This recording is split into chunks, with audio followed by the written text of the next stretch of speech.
Hello दोस्तों, आज के इस क्लास में हम लोग भारतीय संविधान के भाग 6 के अंतर्गत मुख्यमंत्री का अध्ययन करेंगे। भारत एक संघीय देश है। इसमें शक्तियों का बंटवारा केंद्र व राज्यों के बीच किया गया है। केंद्र की तरह राज्यों में भी अगल व्यवस्थापिका कार्यपालिका को अपनाया गया है। राज्य के मंत्रिपरिषद का गठन एवं कार्य केंद्र के मंत्रिपरिषद के समान ही होता है। अनुच्छेद 163 फर्स्ट के तहत यह उपबंधित करता है कि राज्यपाल को उसके कार्यों के प्रयोग करने में सहायता देने के लिए मंत्रिपरिषद होगी और जिसका प्रधान मुख्यमंत्री होगा। तो इस तरह से अनुच्छेद 163 में यह कहा गया है कि एक मंत्रिपरिषद होगा जो राज्यपाल को सहायता प्रदान करेगा और उस मंत्रिपरिषद का प्रधान मुख्यमंत्री होगा। इसके बाद से मुख्यमंत्री की नियुक्ति किसके द्वारा की जाती है, इसके संबंध में हम देखते हैं। संविधान के अनुच्छेद नंबर 164 के अनुसार राज्य के मुख्यमंत्री की नियुक्ति राज्यपाल के द्वारा की जाती है। राज्यपाल उस व्यक्ति को मुख्यमंत्री नियुक्त करता है जिसको राज्य विधानसभा में बहुमत दल का समर्थन प्राप्त हो जाता है, अर्थात मुख्यमंत्री राज्य विधानसभा में बहुमत दल का नेता होता है। जिस प्रकार से केंद्र में आपको बताया गया था कि लोकसभा का जो बहुमत दल का नेता होता है उसको राष्ट्रपति के द्वारा प्रधानमंत्री नियुक्त किया जाता है, उसी तरह से राज्य में जो विधानसभा में बहुमत दल का नेता होता है उसी तरह से उसको राज्यपाल के द्वारा मुख्यमंत्री नियुक्त किया जाता है। तो इस तरह से मुख्यमंत्री की नियुक्ति राज्यपाल के द्वारा की जाती है और वह विधानसभा में बहुमत दल का नेता होता है। मुख्यमंत्री राज्य की कार्यपालिका का वास्तविक अधिकारी होता है। मुख्यमंत्री की सलाह से ही राज्यपाल अन्य मंत्रियों की नियुक्ति करते हैं। इसके बाद से हम देखते हैं कि आखिर मुख्यमंत्री को शपथ किसके द्वारा दिलाई जाती है। प्रत्येक मंत्री को अपना पद ग्रहण करने से पहले राज्यपाल के सम्मुख पद एवं गोपनीयता की शपथ लेनी पड़ती है। तो इस तरह से मुख्यमंत्री और संपूर्ण मंत्रिपरिषद को शपथ दिलाने का काम राज्यपाल के द्वारा किया जाता है।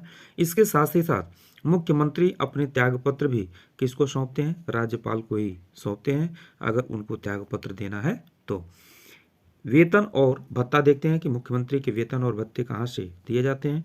तो मंत्रियों व मुख्यमंत्री को मासिक वेतन तथा भत्ते मिलते हैं जो समय समय पर विधानमंडल के द्वारा क्या किए जाते हैं, निश्चित किए जाते हैं। जो राज्य में विधानमंडल होता है उसके द्वारा ये निश्चित किए जाते हैं। उसके बाद से मुख्यमंत्री के कार्यकाल को देखा जाए, यदि विधानसभा में पूर्ण विश्वास मत प्राप्त हो तो मुख्यमंत्री का कार्यकाल सामान्यतः अधिकतम 5 वर्ष होता है। राज्यपाल अपनी इच्छा के अनुसार जब चाहे उसे अपदस्थ नहीं कर सकता है, अर्थात उसके पद से नहीं हटा सकता है। बहुमत का समर्थन खोने पर वह पद पर नहीं रह सकता है, अर्थात जिस दिन वह बहुमत सदन में खो देगा उस दिन जो है कि वह अपने पद से स्वतः ही हटा मान लिया जाता है। यदि विधानसभा में मुख्यमंत्री उसके दल के विरुद्ध अविश्वास प्रस्ताव पारित हो जाता है तो उसको अपने पद से त्यागपत्र भी देना पड़ता है।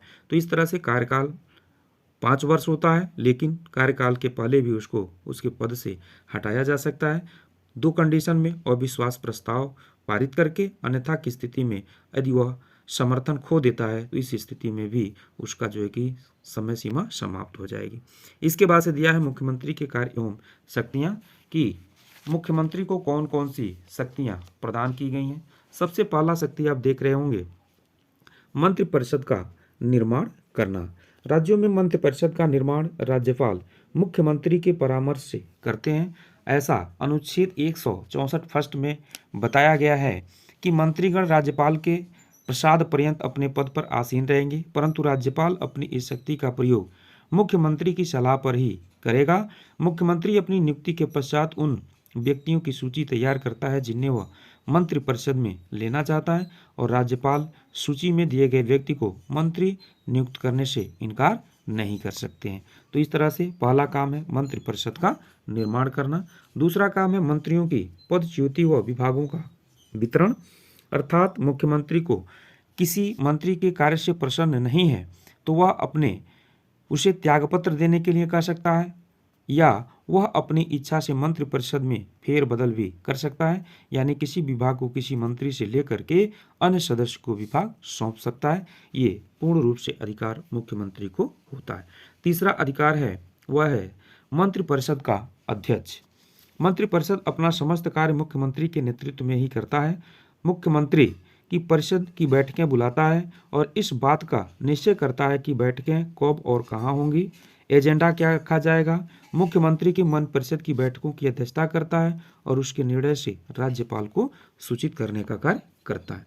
अगला चौथा काम है राज्यपाल व मंत्रि परिषद के बीच की यह कड़ी होता है। मुख्यमंत्री ही राज्यपाल व मंत्रिपरिषद के बीच की कड़ी है।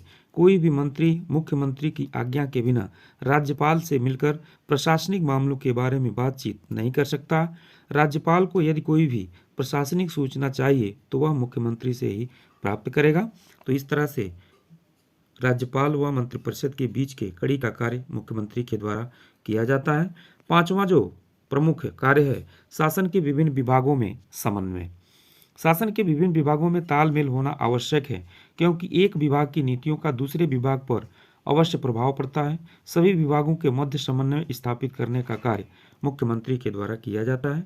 अगला कार्य है राज्यपाल का मुख्य सलाहकार मुख्यमंत्री होते हैं। मुख्यमंत्री राज्यपाल का मुख्य सलाहकार है और सभी विषयों पर मुख्यमंत्री राज्यपाल को सलाह देता है।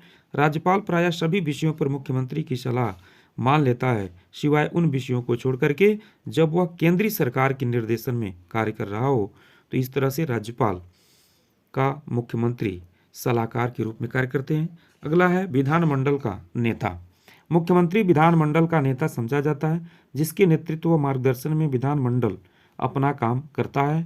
वह विधानसभा में बहुमत दल का नेता होता है और विधान परिषद सभी राज्यों में नहीं होती है, और जहां होती है वहां भी उसे वास्तविक शक्ति प्राप्त नहीं है। वह विधानसभा के रास्ते में बाधा नहीं बन सकती है।